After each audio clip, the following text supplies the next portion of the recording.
Hello lovely people, thank you for watching my video. My name is Roelle. I'm a health and nutrition coach, and I post these videos to help you to embrace a healthier lifestyle without it ruining your life and without causing you a lot of stress. And today I'm going to talk about physical activity. And this time of year a lot of people do think about getting more active after the Christmas period, and we'll feel a bit sluggish, and January is that typical time where people join the gym with the intention to go regularly and get ripped and get fit and lose weight. And today I would like to share with you which physical activity is the most effective for blood glucose management. And I hope that you realize that whatever is good for your blood glucose management is good for your overall health, because if you have higher than normal blood glucose levels, and you probably do, because most people do, because of the modern day diet, then you have higher levels of insulin as well, and those two together cause a lot of problems. And in fact that this can be linked to nearly every health condition under the sun. So if you can get your blood glucose levels under control, then you're going to sort out and avoid a lot of health issues. Now, there are four main types of physical activity, and they're all important for different reasons. For example, there is aerobic activity. That is any activity that gets you to breathe faster and gets your heart rate to go up. And this is good for your cardiovascular health, your heart health, and your respiratory health, so your lungs. And it will also help to manage your blood pressure, and it will also help to some extent to regulate your blood glucose levels, because of course every time you're being physically active, no matter what type of activity that is, the cells in your body will take more glucose out of your blood. In fact, if you are moving, the cells in your body take between 7 and 20 times more glucose out of your blood compared to you not moving, without you having to produce insulin. So that's amazing, and you should use that to motivate yourself to get moving. Just imagine that glucose being sucked out of your blood when you're moving about. And so aerobic will help with that as well. And so what I don't want you to think that the one physical activity that I'm going to tell you about is the most effective for blood glucose management is the only one you should be doing. They're all important for different reasons, and of course you want to get the other benefits as well, not just the blood glucose management.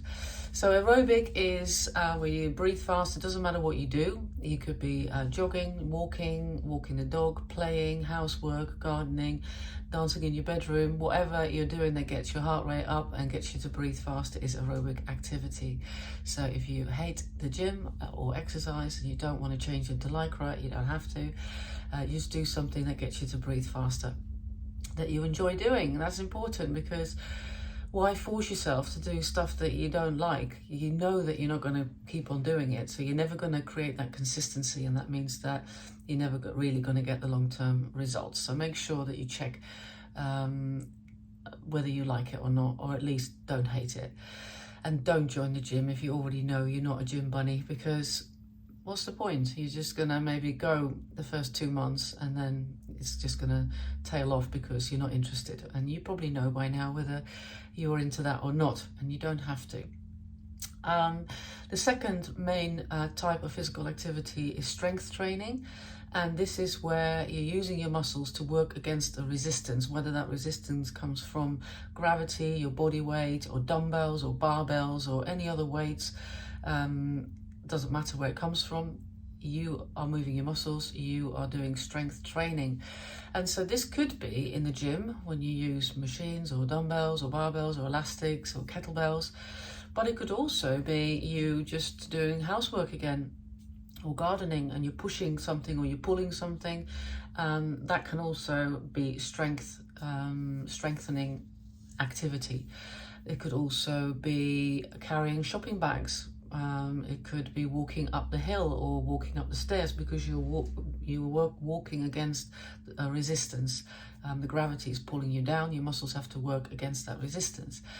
And this is the type of physical activity that is the most effective for blood glucose management. Now, just like with the aerobic activity, it will make the cells of your body take more glucose out of your blood, so that's great. But in addition, in your muscle tissue, there are a lot of cells to take glucose out of your blood. Most cells in your body do have insulin receptors and are able to take glucose in. Your liver will take quite a lot of glucose out of your blood, but the muscle cells take a lot of glucose out of your blood. So if you have more muscle cells, more glucose is going to be taken out of your blood. You're going to be more insulin sensitive, and that's what you want to be, because that helps you to optimize your health. And don't think it's just to do with avoiding type 2 diabetes. It's also to do with hormone balance. It's to do with blood pressure, obesity, mental issues. It's to do with inflammation, autoimmune disorders. So you want to be insulin sensitive, and strength training is really important for that. It's important for other things as well, of course. It keeps your skeleton up. It helps you to move, to do things, to lift things. It helps you with balance.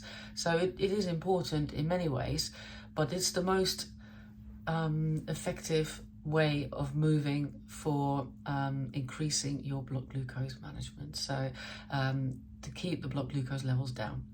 And so I do encourage everybody to incorporate that in their physical activity. So if you've made some resolutions, think about, am I actually including strength training in my regular routine of physical activity? And again, if you hate going to classes or the gym, then don't do it, because you're probably not going to keep on doing it. You can do this stuff at home. You can do press-ups against the wall or on the work surface whilst you're waiting for the kettle to boil. You can walk up the stairs. Even when you're seated, you can lift one leg and pulse it up and down as working your quads. You can do air rows, where you just imagine that you're on a rowing machine.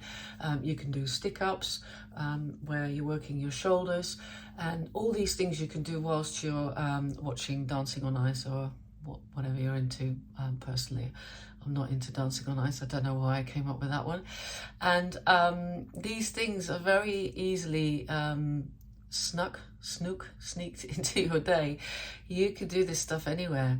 Even if you're waiting in a queue somewhere, you can go up on your toes and down again. These are calf raises, working the calf muscles. So get into that mindset where you're looking for an opportunity to work your muscles, carrying stuff, carrying shopping bags, and maybe if they're not too heavy, can you do a couple of bicep curls with the shopping bags whilst you're walking along? And when you're sitting in a chair, can you get up without using your arms, just with your legs? Stand up, sit down, working the quads. If you have armrests, can you push yourself up from the armrests? You're going to be working the bingo wings, the triceps.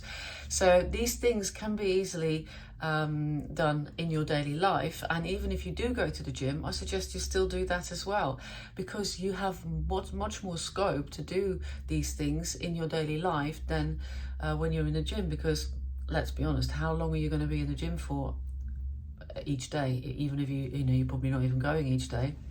You're going to go for 45 minutes, an hour maybe. But there are then 15 waking hours left in the day where you can do your sneaky little squats and your little stand-up, sit-downs and your press-ups. And you can do way more in 15 hours by doing a few here, a few there, than you can do in an hour in the gym. Now, don't get me wrong, I'm not dissing the gym, and I like going myself, but I also appreciate that there are some people who don't like that. And especially for those people, I think it's important to realize that you still should look at doing strengthening exercises. And it's not about, looking ripped, or although, if you like that, then there's nothing wrong with that. But it is all to do with your health, and people have more muscle tissue, live longer, and live a healthier life. Right, I hope you found that useful. Oh, by the way, the other two, I did tell you there were 4 main categories of physical activity are flexibility, so that means a little bit of stretching, and balance. Maintain your balance, and don't think that's just for people who are over 80. Apparently from the age of 40, people start turning up at A&E having fallen over from losing their balance. So That's important, but that only takes 1 minute a day each. You can do more, of course, but if you would stretch for 1 minute each day and stand on your leg for 1 minute each day, then you're going to be maintaining that flexibility and balance quite well. And I stand on one leg when I brush my teeth, so don't forget about it. And maybe now I've told you about it, when you brush your teeth tonight, you're going to be standing on one leg as well. And the stretching, you can link that to something that you're already doing. That might help you to remember to do it. For example, if the first thing you do in the morning is put the kettle on, why not use that first kettle to do your little stretches? And you'll be amazed how your flexibility and your mobility can improve by just doing that every day. Right, I hope you found that helpful. Let me know, and if you need any help, obviously reach out. You can find my contact details on therealhealththing.com.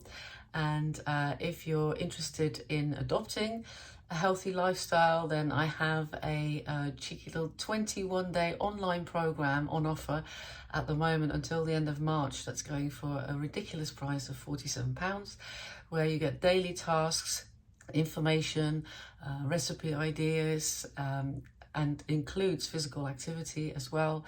And you can submit a daily food diary. So feel free to check that out. I'll leave the details down below. And don't forget to set yourself one little goal for 1 week only, because that is how you create consistency. You make it very easy. Just one little thing you're going to do this week. What is it that you can do this week that you can easily do? Because the main thing is that you're doing it, not that you set yourself some crazy ass big goal that you can't achieve. A little thing that you know you're going to smash, and then you're going to feel good about it at the end of this week. And then you can decide if you want to roll it over, maybe you want to increase the intensity a little bit, or maybe you want to do something else, and that's fine too. You stay flexible with that 1 week goal setting, and that's what I do on a Sunday evening. It takes me 5 minutes, not even 5 minutes. This week, my goal is based around the flexibility, because I realized that I could be doing a little bit more of that. I used to be really good, and then it sort of starts slipping over the Christmas period. And so this is something that I am picking up again, and I make sure that now every day I do at least 1 minute of stretching. I normally do more, but that's the beauty of setting yourself a small goal. You can always exceed it, and then you feel even better. You're not going to get arrested if you do more. You're going to feel even better. So let me know how you get on, or if you need any help, and I'm looking forward to seeing you in my next video. Love you lots. Bye.